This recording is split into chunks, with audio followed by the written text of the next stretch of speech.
Good morning everyone and welcome back to GK today. 2 एंड 3 सितंबर के करंट अफेयर हम डिस्कस कर रहे। स्टार्ट करते लास्ट डे की रिवीजन के साथ। सो लास्ट हमने क्या डिस्कस किया था? Where was chief of defence conference 2025 held? So CHODS conference ये कहाँ पर हुई थी? And that is option number A, Thailand में हुई थी। यूएस एंड थाईलैंड ने मिलकर इसे होस्ट किया था। The next one, world lake day is observed on which day every year? So 2024 में ही इस डे को बनाया है यूएन ने, एंड वर्ल्ड लेक डे को ऑब्जर्व किया जाता है annually on 27 August. The next one, which country has launched its advanced Jupiter space camera aboard the National Advanced Optical System satellite? So NAOS satellite के साथ जो advanced Jupiter space camera है, इसे किस country ने launch करा है? Please note that is option number B. Israel ने इसे launch करा है. The next one, where was a rare 200 million year old phytosaur fossil discovered recently? So 200 million year old phytosaur fossil है ये crocodile के जो फॉसिल से recently कहाँ पर इसकी डिस्कवरी हुई थी? राजस्थान में हुई है। Answer is option number A. The next one, which company has launched the learning accelerator programme in India to empower the education ecosystem with artificial intelligence? Recently एक कंपनी ने इंडिया में जो AI है उसे बूस्ट करने के लिए एक एक्सेलरेटर प्रोग्राम यहाँ पर लॉन्च करा है, and that is option number A. Open AI का यह इनिशिएटिव रहा। Operation Chakra is launch by which organisation to combat cyber crime? So operation Chakra को यहाँ पर लॉन्च करा है CBI ने, सेंट्रल ब्यूरो ऑफ इन्वेस्टिगेशन ने। The next one, which state government has launch Mukhyamantri Divyangan उद्यमी योजना इन अगस्त 2025? सो मुख्यमंत्री दिव्यांगन उद्यमी योजना इसे किस स्टेट गवर्नमेंट ने लॉन्च करा है? And that is option number C, Bihar ने इसे लॉन्च करा है, right. The next one, which city has become the first in Tamil Nadu to adopt the city biodiversity index? So city biodiversity index को किस country ने, किस स्टेट के पहले सिटी ने इसे अडॉप्ट करा है रिसेंटली इंडिया में? And that is option number D, Chennai ने इसे इम्प्लीमेंट करा है, और यह एक राज्य का, तमिलनाडु का पहला शहर बन चुका है। अदरवाइज CBI को इम्प्लीमेंट करने वाला जो पहला सिटी था ऑल ओवर इंडिया में, that is Hyderabad. The next one, which state is the host of 41st IATO, that is Indian Association of Tour Operator Annual Conference? So इसे होस्ट करता नजर आएगा ऑप्शन नंबर सी, आंध्र प्रदेश 2026 में। अभी रिसेंटली 2025 उड़ीसा में हुआ है, एंड वहाँ पर होस्ट किया गया, अनाउंस किया गया कि 2026 में इसके जो राइट्स है वो आंध्र प्रदेश को दिए जाएंगे। Back to the session. So आज के सेशन में हम क्या डिस्कस कर रहे हैं? सो मेजर रिवर्स को हम डिस्कस करेंगे जिसके कारण भारत के राज्यों में जो फ्लडिंग है उसके केस देखने को मिल रहे हैं। Just like the Ghaggar river को हम डिस्कस करेंगे, और इसका जो ओवरफ्लो हो रहा है किस राज्य में हो रहा है, और किस राज्य की इसे रिवर ऑफ सोरो कहा जाता है। रिसेंटली एक स्टेटमेंट यहाँ पर न्यूज़ में रहा by the US court of appeals for the federal circuit against president Donald Trump. किस प्रकार इन्होंने टैरिफ को अप्लाई कर जो अपनी पावर है उनका मिसयूज किया है। एक इंडियन NGO को हम डिस्कस करेंगे, इंडिया का पहला ऑर्गेनाइजेशन जिन्हें रिसेंटली मिला है एशिया का नोबेल प्राइज, उसके बारे में हम जानेंगे। एंड आर्क ऑफ डिफॉरेस्टेशन, इस टर्म को हम डिस्कस करेंगे प्लेस इन न्यूज़ कैटेगरी में। Carbon brief, recently 88% of new coal power capacity ये किन कंट्रीज ने अचीव कर लिए, इन्हें हम डिस्कस करेंगे। शंघाई कोऑपरेशन ऑर्गेनाइजेशन को डिस्कस करेंगे, रिसेंट इनके समिट हुई थी। एक्सरसाइज युद्ध अभ्यास को डिस्कस करेंगे। एक मेजर हाइड्रो इलेक्ट्रिक प्रोजेक्ट को हम डिस्कस करेंगे। प्रोग्राम इन न्यूज़ में निवेशक दीदी फेज 2 प्रोग्राम को हम डिस्कस करेंगे। एंड IEPFA अथॉरिटी को डिस्कस करेंगे। रिसेंटली इंडिया मोबाइल कांग्रेस ये स्टार्ट होने जा रही है, इसकी थीम क्या है? रिपीटेड क्वेश्चन है, ऑलरेडी पहले भी हमने इसे डिस्कस किया था। बिहार राज्य की स्कीम को हम डिस्कस करेंगे, एंड यहाँ पर रिसेंटली आदिवानी बीटा वर्जन इसे लॉन्च किया गया, इसके बारे में हम जानेंगे। स्टार्ट करते। The first one, the Ghaggar river known as the river of sorrow due to frequent flood is located in which region of Punjab? So Ghaggar नदी जिसे बार बार आने वाली बाढ़ के कारण दुख की नदी के रूप में जाना जाता है, पंजाब के किस क्षेत्र में यह स्थित है? प्लीज नोट, मालवा रीजन में यह लोकेटेड है। मालवा रीजन ऑफ पंजाब के इसे रिवर ऑफ सॉरो के नाम से जाना जाता है, just because of frequent flood, जो बाढ़ की सिचुएशन बनी हुई है recently Malwa region of Punjab को यह इम्पैक्ट कर रही है। जस्ट लाइक कुछ रीजन यहाँ पर न्यूज़ में, just like Patiala, Sangrur and Mansa, यहाँ पर जो घग्गर रिवर है इसके ओवरफ्लो के कारण फ्लडिंग का सिचुएशन बना हुआ है, बाढ़ आ चुकी है। दैट्स वाई घग्गर रिवर को हम यहाँ पर देख रहे हैं। एग्जैक्टली जो मालवा रीजन ऑफ पंजाब है ये सेंट्रल पंजाब और साउथ पंजाब से मिलकर बना है, और जो घग्गर रिवर है ये भारत के किन किन राज्यों से फ्लो होती है? कहाँ से स्टार्ट होती है, that is also important, please note. Himachal Pradesh के शिवालिक फुट हील से तो ये स्टार्ट होती है और आगे जाकर जो थार डेजर्ट है वहाँ पर है हकरा चैनल, वहाँ जाकर एंड हो जाती है, ख़त्म हो जाती है हकरा चैनल के through.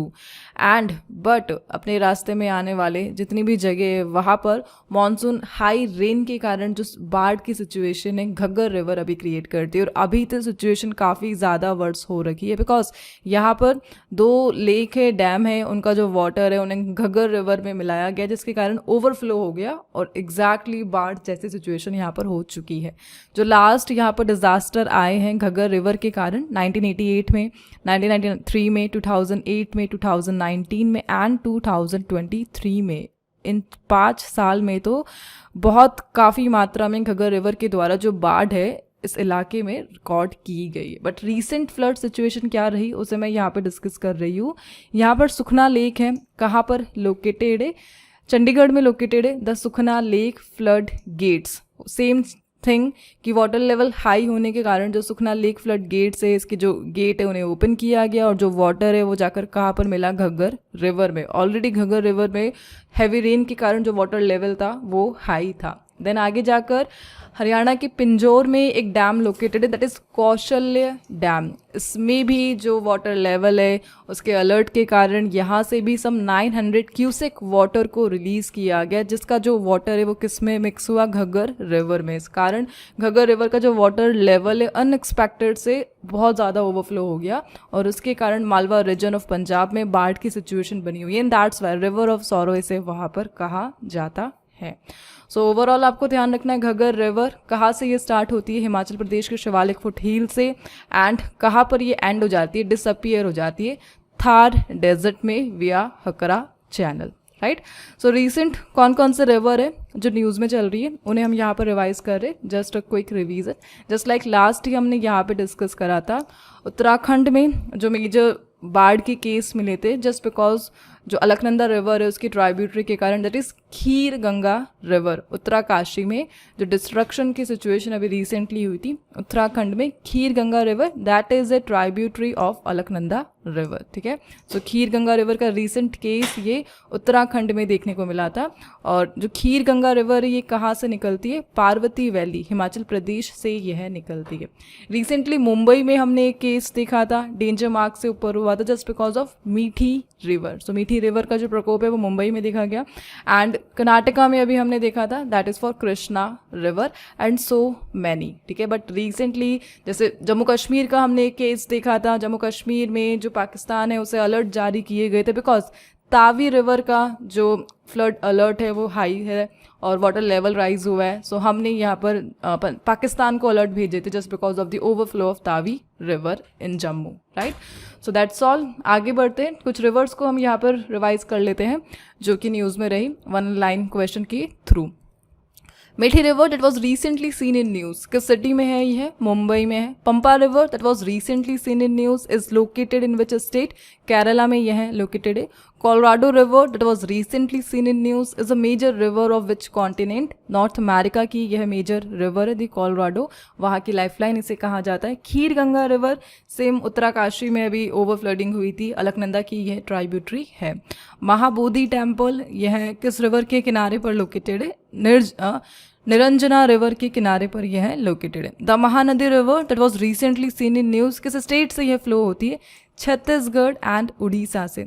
The Kopili river that was recently seen in news, और ये एक ट्राइब्यूटरी है, सहायक नदी है किस रिवर की, एंड दैट इज ब्रह्मपुत्र की यह सहायक नदी है, राइट। चलिए आगे बढ़ते।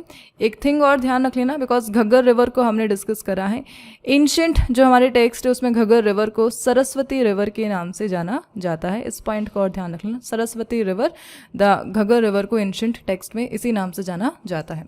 The next one, according to recent ruling by the US Court of Appeals for the Federal Circuit, President Donald Trump exceeded his powers under which US law while imposing certain tariff.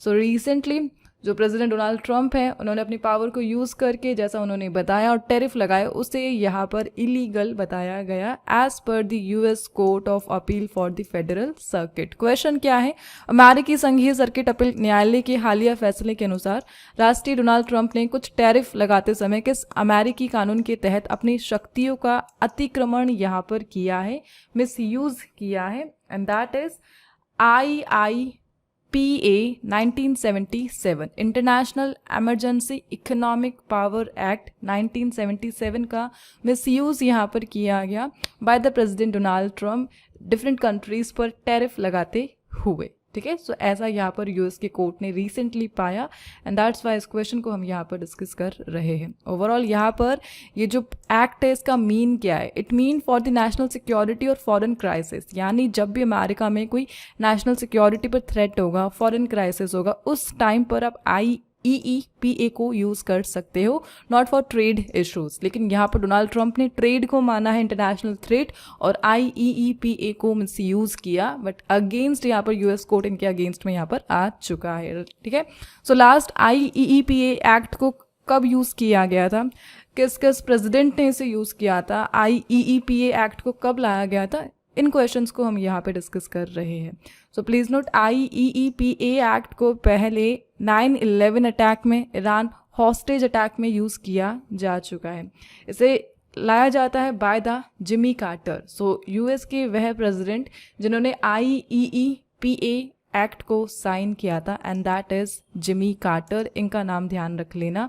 1977 में ये act है वो implement कर दिया जाता है और international threat को एड्रेस करने के लिए इस एक्ट को लाया जाता है। इस एक्ट को कब कब यूज़ किया गया, 9/11 अटैक में इस एक्ट को यूज़ किया गया। 9/11 अटैक क्या था, जब अल कायदा जो ग्रुप है उन्होंने जो अमेरिका है उसके 4 कमर्शियल एयरलाइंस को हाईजैक किया था और उनमें से 2 तो हिट हुए थे, कहाँ पर, world trade centre tower of the United state of America, और कुछ गए थे पेंटागन एंड एक यूनाइटेड जो फ्लाइट थी उसने हिट हुई थी वो पेनिसिल्वेनिया से। ओवरऑल 4 यहाँ पर एयरलाइन जो कमर्शियल एयरलाइनर्स थे उन्हें हाईजैक किया गया था बाय द अल कायदा and that is the 9/11 attack. और उसके बाद यहाँ पर IEEPA को इम्प्लीमेंट किया जाता है क्योंकि इंटरनेशनल थ्रेट ये यहाँ पर था। सेकेंड, जब यूज़ किया गया international threat just like Iran hostage 1979, जब यहाँ पर जो USA की एम्बेसी है तेहरान में, वहाँ पर सम 52 US ऑफिशियल्स को एज अ होस्टेज रखा गया था बहुत लंबे टाइम के लिए। सम 444 डेज के लिए जो US ऑफिशियल है उन्हें तेहरान की अपनी एम्बेसी में कैद करके रखा गया था 444 डेज के लिए। उस टाइम पर इस एक्ट को यूज़ किया गया था एज अ इंटरनेशनल थ्रेट। ठीक है, सो कुछ पास्ट इंसिडेंट्स हमने देख लिए just like 9/11 and Iran hostage. IEEPA act को जिमी कार्टर के टाइम पर लाया गया था और इसी के साथ जब ईरान हॉस्टेज क्राइसिस हुआ था उस टाइम पर US प्रेसिडेंट कौन थे, दैट इज रोनाल्ड रीगन। इनका नाम और ध्यान रख लेना। Hope this question is clear. Moving on the next one. So यहाँ पर हम डिस्कस करें NGO। That personality is Ronald Reagan from America. US के फॉर्मर प्रेसिडेंट ये रह चुके हैं। So, which Indian NGO has recently become the first Indian organization to receive the Raman Magsaysay Award? So, recently यहाँ पर एक भारतीय NGO को एशिया का नोबेल प्राइज़ मिला है जिसे कहा जाता है Raman Magsaysay award. Exactly Raman Magsaysay award है और इसे कहा जाता है एशिया का नोबेल अवार्ड और रिसेंटली पहले इंडियन ऑर्गेनाइजेशन को दिया गया और एक NGO है यह जो जिनका गोल है गर्ल्स एजुकेशन को प्रमोट करना and that NGO is option number B, foundation to educate girls globally, educate girls. ठीक है, इस फाउंडेशन को रिसेंटली 2024 के रमन मैग्सेसे अवार्ड से अवार्ड दिया गया है एंड दैट्स वाई यह यहाँ पर न्यूज़ में रहा। 2024 का एंड पहला ऑर्गेनाइजेशन है जिन्हें ये अवार्ड दिया गया। इनका मेन गोल क्या रहा, गर्ल्स एजुकेशन को प्रमोट करना, लाइफ स्किल्स को प्रमोट करना, गर्ल्स में डेवलप करना एंड दैट्स वाई ये यहाँ पर न्यूज़ में रहा। ओवरऑल हम यहाँ पर जो रमन मैग्सेस अवार्ड है इसके जो ओल्ड अवॉर्डीज हैं उन्हें डिस्कस कर रहे हैं from India. Please note, Delhi के जो फॉर्मर सीएम थे दैट इज अरविंद केजरीवाल, उन्हें यह अवार्ड दिया जा चुका है। इन्होंने दिल्ली में परिवर्तन सिटीजन मूवमेंट को स्टार्ट किया था दिल्ली के सीएम बनने से पहले, और जो राइट टू इंफॉर्मेशन मूवमेंट है, पुअर सिटीजन्स को एम्पावर करना, अगेंस्ट करप्शन, यह इनके इस मूवमेंट का गोल रहा था। Parivartan citizens movement by the Arvind Kejriwal, और आगे जाकर ये बन जाते हैं द सीएम ऑफ दिल्ली। इसी के साथ जो यह प्राइज़ है ये ऑलरेडी मिल चुका है आचार्य विनोबा भावे को। इम्पॉर्टेंट है बिकॉज फर्स्ट इंडियन है जिन्हें इस अवार्ड से रिकग्नाइज किया गया था अपनी कम्युनिटी लीडरशिप के लिए। आचार्य Vinoba Bhave from India and the first Indian winner of the Raman Magsaysay award. ठीक है, इसी के साथ वर्गीस कुरियन 1964 में जो हमारे फादर है वाइट रेवोल्यूशन के, और उनके लिए इन्हें रिकग्नाइज किया जाता है रमन मैग्सेसे अवार्ड से। एंड लास्ट नेम 1985 में एक Indian social worker that is Baba Amte, इन्हें भी इस अवार्ड से रिकग्नाइज किया जाता है the Raman Magsaysay award. So major जो पर्सनालिटीज है फ्रॉम इंडिया उन्हें हमने यहाँ पे डिस्कस करा जिन्हें रमन मैग्सेसे अवार्ड मिल चुका है।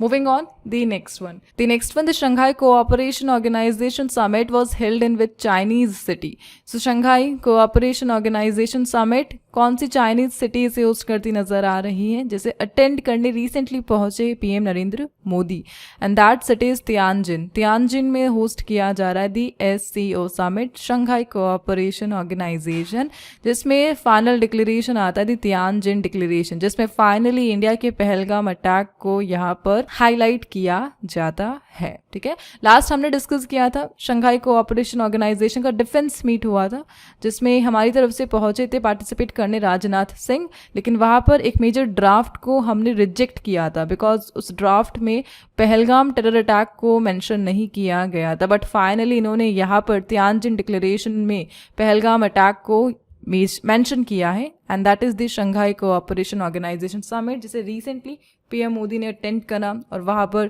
President Xi Jinping, president Putin, इन सब से मुलाकात करी, just because to improve the trade between China, India, Russia, connectivity को बूस्ट करने के लिए, anti terrorism effort and cooperation के लिए। So SCO summit recently Tianjin में ये यहाँ पर होस्ट की गई। ठीक है, जो लास्ट डिफेंस मिनिस्टर मीटिंग हुई थी वो चाइना के किस शहर में हुई थी, उस शहर को भी ध्यान रख लें, दैट इज चिंगदाओ, चाइना में उसे होस्ट किया गया था, जैसा कि हमने लास्ट डिस्कस किया था।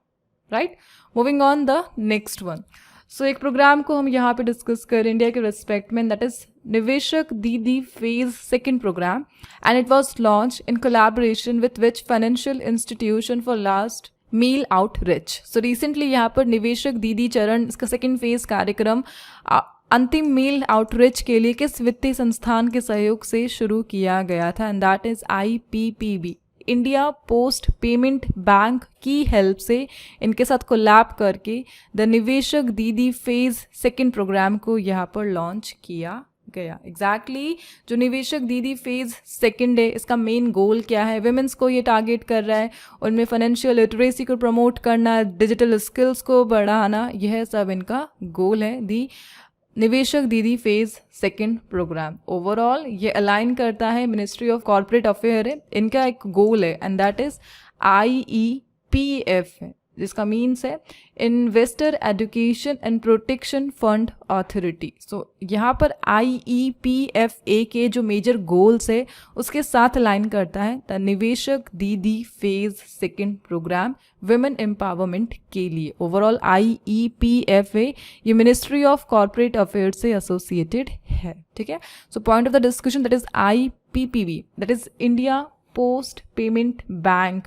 इसे कब लॉन्च किया गया था? लॉन्चिंग डेट को ध्यान रख लेना, 2018 में यह यहाँ पर आया है। 1 सितंबर IPPB को लॉन्च किया गया था, और एक फीचर एक यूनिक सर्विस है जो IPB यूज़ करता है बैंकिंग ट्रांजेक्शन के लिए, and that is Aadhaar enable payment system. Right, so that is IPPB unique system, Aadhaar enable payment system. And recently IPPB इन्होंने निवेशक दीदी फेज सेकेंड प्रोग्राम के साथ कोलैब करके विमेन एम्पावरमेंट के लिए यहाँ पर इस प्रोग्राम को स्टार्ट किया। Hope this question is clear. Moving on the next one, एक रिसेंट हाइड्रो इलेक्ट्रिक प्रोजेक्ट को हम डिस्कस करें, that is Dhauli Ganga hydroelectric project that was recently seen in news. Is located in which state of India? Please note, Uttarakhand में यह located है. Recently यहाँ पर NHPC news में रही बिकॉज इस हाइड्रो इलेक्ट्रिक प्रोजेक्ट में 19 वर्कर्स एंड ऑफिशियल्स यह यहाँ पर फंस चुके थे एंड एक रेस्क्यू मिशन यहाँ पर चलाया गया सो दैट 20 आवर्स तक ये जो ऑफिशियल इस हाइड्रो इलेक्ट्रिक पावर प्रोजेक्ट में ट्रैप हो गए थे उन्हें यहाँ से रेस्क्यू किया गया एंड दैट्स वाई यह यहाँ पर न्यूज़ में रहा. The Dhauli Ganga hydroelectric project जो कहाँ पर लोकेटेड है? उत्तराखंड के धाराचूला में लोकेटेड है. ठीक है, धौली गंगा रिवर पर यह बना हुआ है. Run of the river type का यह प्रोजेक्ट है और गंगा रिवर सिस्टम का यह पार्ट है. 56 मीटर हाई, 315 मीटर लॉन्ग है ये. इसकी जो कैपेसिटी है एंड 280 मेगावाट इसकी कैपेसिटी है, जिसे पिथौरागढ़ डिस्ट्रिक्ट ऑफ उत्तराखंड में बनाया जा रहा है. मूविंग ऑन, धौली गंगा ध्यान रख लेना कहाँ से एसोसिएटेड है? उत्तराखंड से. कुछ रीसेंट हाइड्रो इलेक्ट्रिक प्रोजेक्ट्स को हम यहाँ पे रिवाइज कर लेते हैं हाल ही फिलहाल में जो भी हमने देखे थे and they are. Kalai second hydroelectric project किस स्टेट में यह लोकेटेड है? अरुणाचल प्रदेश में. टिटाटो सेकंड हाइड्रो इलेक्ट्रिक प्रोजेक्ट किस स्टेट का यह पार्ट है? It is also from Arunachal Pradesh. Etalin यह कहाँ पर लोकेटेड है? अरुणाचल प्रदेश में. Vishnugad Pipalkoti hydroelectric project Uttarakhand का है. रातले यह कहाँ पर है? जम्मू कश्मीर में चिनाब रिवर पर बना हुआ है. Shongtong Karcham hydroelectric project यह किस स्टेट में? हिमाचल प्रदेश में. Sirkari Bhyol Rupsiya Bagar hydroelectric project please note Uttarakhand में लोकेटेड है यह. Moving on the next one, एक रीसेंट रीजन को हम डिस्कस करें, that is the arc of deforestation. The reason called the arc of deforestation, identified as a major hotspot of forest loss and warning, is located in which tropical forest? So वनों की कटाई और तापमान वृद्धि के एक प्रमुख केंद्र के रूप में पहचाने जाने वाले वन विनाश चाप नामक क्षेत्र किस उष्णकटिबंधीय वन में स्थित है? And that is option number C, Amazon में यह लोकेटेड है. The arc of deforestation exactly southern Amazon में लोकेटेड है और काफ़ी टाइम से न्यूज़ में रहा because climate change is serious here also. यहाँ पर मेजर जो कैटल रेंचिंग एग्रीकल्चर है उसके कारण मोस्ट ऑफ द जो लैंड है वो क्लियर हो चुकी है, heavily clear the arc of deforestation and that's Y यहाँ का जो टेम्परेचर है +070 डिग्री सेल्सियस रिकॉर्ड किया गया.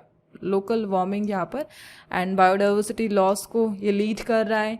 हीट रिलेटेड ह्यूमन जो भी केसेस है इस एरिया में इंक्रीज हो रहे हैं एंड दैट्स वाई ये जो रीजन है ये अभी न्यूज़ में चल रहा है. The arc of deforestation exactly Brazil में यह लोकेटेड है और फॉरेस्ट क्लियरिंग, कैटल रेंचिंग और एग्रीकल्चर के कारण मोस्ट ऑफ द जो लैंड है इसकी वो डिफॉरेस्टेशन से जूझ रही है and that's why the arc of deforestation ये जो ग्लोबल वार्मिंग है उसे फेस कर रहा है. क्लाइमेट चेंज यहाँ पर देखने को मिल रहा है एंड दैट्स वाई इसे हम देख रहे हैं. ओवरऑल ध्यान रखना है कहाँ पर लोकेटेड है ये? ब्राज़ील के अमेजॉन में यह लोकेटेड है, सदर्न अमेजॉन में exactly. The next one, according to a 2025 analysis by Carbon Brief, which two countries together proposed nearly 88% of new coal power capacity worldwide in the first half of the year. So यहाँ पर recently एक analysis study show की गई है by Carbon Brief और world के कौन सी दो कंट्रीज जो टुगेदर मिलकर 88% कोल पावर कैपेसिटी को शो कर रहे हैं वर्ल्ड वाइड. जस्ट 2025 के इनिशियल 6 मंथ में 88% जो पावर कैपेसिटी है इनकी वो कोल जनरेटेड है and they are India and China. So यहाँ पर जो डेटा हाईलाइट किया गया 74.7 गीगावाट चाइना का कोल पावर प्रोडक्शन और इंडिया का 12.8 गीगावाट कोल पावर प्रोडक्शन. जो रेस्ट ऑफ वर्ल्ड है वो 11 गीगावाट कंट्रीब्यूट कर रहा है यहाँ पर ऑनली. इस प्रकार चाइना और इंडिया दोनों मिलकर 88% जो ग्लोबल कोल पावर प्रोडक्शन है वो ऑनली देख रहे हैं, जबकि अदर रिमेनिंग वर्ल्ड देख रहा है with 11 gigawatt only. Even solar and wind energy की ऑप्शन है बट कोल यहाँ पर क्रूशियल है for China and India's energy need and that's Y यहाँ पर कार्बन ब्रीफ रिपोर्ट में इसे हाईलाइट किया गया एंड यह न्यूज़ में रही. चलिए आगे बढ़ते हैं. द नेक्स्ट वन, यहाँ पर एक मेजर एक्सरसाइज को हम डिस्कस करें, दैट इज एक्सरसाइज युद्ध अभ्यास 2025 and the Indian contingent participating in exercise Yudh अभ्यास 2025 इन in Alaska belongs to which regiment of the Indian Army? So recently Alaska में युद्ध अभ्यास 2025 में भाग लेने वाला भारतीय दल भारतीय सेना की किस रेजिमेंट से संबंधित है? And that is Madras regiment से यह एसोसिएटेड। अलास्का ये एक स्टेट है यूनाइटेड स्टेट ऑफ अमेरिका का, and US army 1st battalion and 5th infantry regiment के द्वारा इसे होस्ट किया जा रहा है। ठीक है, so major exercise that is exercise Yudh Abhyas in Alaska, और जहां पर इंडिया से मद्रास रेजिमेंट पहुंचा है पार्टिसिपेट करने। The next one, the investor education and protection fund authority which runs the Niveshak दीदी initiative functions under which union ministry? So IEPFA यहाँ पर न्यूज़ में रहा था, और किस यूनियन मिनिस्ट्री के तहत ये फंक्शन करता है, जिन्होंने रिसेंटली कोलैब करा है निवेशक दीदी इनिशिएटिव के लिए, and that is ministry of corporate affairs से ये एसोसिएटेड है। इंडिया की जो पॉपुलेशन है उनमें investor education, financial awareness and fraud के अगेंस्ट में प्रोटेक्शन प्रोवाइड करना, यह गोल है IEPFA का। और निवेशक दीदी ये एग्जैक्टली विमेन ओरिएंटेड है, विमेन की जो फाइनेंशियल लिटरेसी है, फाइनेंशियल अवेयरनेस है, उस पर बेस्ड है। और निवेशक दीदी ने IEPFA के साथ मिलकर यहाँ पर फेज 2 ऑफ निवेशक दीदी को लॉन्च किया था, एंड दैट्स वाई यह न्यूज़ में रहा था। ओवरऑल IEPFA इसे कब एस्टेब्लिश किया गया था? मिनिस्ट्री ऑफ कॉर्पोरेट अफेयर के तहत 2016 में इसे लाया गया था। मिनिस्ट्री ऑफ कॉर्पोरेट अफेयर किसके पास है? ये कौन है? इसके recent cabinet minister Nirmala Sitharaman श्रेष्ठ। Moving on, the next one, What is the theme of India Mobile Congress 2025? So यहाँ पर India mobile congress next month October में इसे होस्ट किया जाएगा। जो टेक्नोलॉजी है उनके लिए डिस्कशन मेन गैदरिंग पॉइंट है द इंडिया मोबाइल कांग्रेस, और जो थीम डिसाइड हुई है इनोवेट टू ट्रांसफॉर्म, ये थीम है द इंडिया मोबाइल कांग्रेस, जिसे 8 से लेकर 11 अक्टूबर तक होस्ट किया जाएगा। कहाँ पर? न्यू दिल्ली में यशोभूमि कन्वेंशन सेंटर में 9th इसका एडिशन रहेगा। और यहाँ पर जो union minister Jyotiraditya M Scindia इन्होंने लॉन्च किया है AI powered app for India mobile congress 2025, and that's why ये न्यूज़ में रहा। ओवरऑल IMC एक मेन प्लेटफॉर्म है जहाँ पर टेक्नोलॉजी को शोकेस किया जाता है, just like 5G, 6G, AI in the field and other, so that collab and policies को बनाया जा सके। So international mobile congress next month होगी। रिसेंटली एक ऐप लॉन्च किया गया by the Jyotiraditya M Scindia, जो कि हमारे यूनियन मिनिस्टर ऑफ कम्युनिकेशन है, एंड थीम क्या है? Innovate to transform.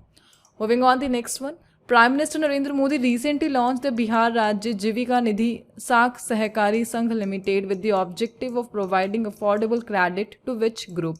So recently यहाँ पर PM नरेंद्र मोदी ने हाल ही में किस समूह को किफ़ायती ऋण लोन उपलब्ध कराने के लिए उस मेन ऑब्जेक्टिव से यहाँ पर लॉन्च करा है बिहार राज्य जीविका निधि साख सहकारी संघ लिमिटेड, और रिसेंटली इसे इनोग्रेट किया गया for women self help group under Jeevika. जो SHG विमेन से उनकी जीविका के तहत इसे लॉन्च किया गया by the PM Narendra Modi. Bihar Rajya Jeevika Nidhi Sakh Sahkari Sangh limited online, basically ये जो इनिशिएटिव है लो इंटरेस्ट लोन ऑफर करेगा विमेंस को जो सेल्फ हेल्प ग्रुप जीविका से एसोसिएटेड है, सो दैट सेल्फ रिलायंस को यहाँ पे प्रमोट किया जा सके। The next one, which country has launched the beta version of Adivani, India's first AI-powered translator for tribal languages? So recently किस मंत्रालय ने आदिवासी भाषाओं के लिए भारत के पहले AI संचालित अनुवादक आदिवाणी का बीटा जो वर्जन है उसे लॉन्च किया है, and that is by ministry of tribal affair. So tribal affair इसके कैबिनेट मिनिस्टर जुआल ओरम है, एंड रिसेंटली इन्होंने इसे लॉन्च किया है। एग्जैक्टली यह जो ऐप है इसका मेन गोल क्या है? जो ट्राइबल लैंग्वेज है उनका जो ट्रांसलेशन है यह करेगा रियल टाइम ट्रांसलेशन। एग्जैक्टली कुछ लैंग्वेज यहाँ पर न्यूज़ में जस्ट लाइक सांथाली, भीली, मुंडारी, गोंडी, सो इन सभी लैंग्वेजेस का रियल टाइम ट्रांसलेशन यहाँ पे परफॉर्म किया जाएगा इस ऐप की हेल्प से, दैट इज़ आदिवानी प्लेटफॉर्म, जिसे मिनिस्ट्री ऑफ ट्राइबल अफेयर ने IIT दिल्ली के साथ कोलैब करके लॉन्च करा। इंडिया का पहला AI powered tribal language app है यह, इसे ध्यान रख लेना। एंड फ्यूचर प्लान क्या है? लैंग्वेजेस लाइक कोई एंड गारो, इनका रियल टाइम ट्रांसलेशन यहाँ पर किया जाएगा इस ऐप की हेल्प से। सो आदिवानी क्या है? यह लैंग्वेज ट्रांसलेशन ऐप है जो कि ट्राइबल लैंग्वेज में फोकस है, और इंडिया का पहला AI पावर ट्रांसलेटर यह बन चुका है। ठीक है, जो मिनिस्ट्री ऑफ ट्राइबल अफेयर के तहत लॉन्च किया गया। सो इस सेशन को आज हम यहाँ पर एंड करते। आज जो क्वेश्चन है आप सभी के लिए as a quiz, app in news से रिलेटेड क्वेश्चंस के आंसर आपको प्रोवाइड करने हैं कमेंट बॉक्स में। एंड हम मिलते हैं नेक्स्ट सेशन के साथ। For more information you can check the description box just below the video and thank you for watching.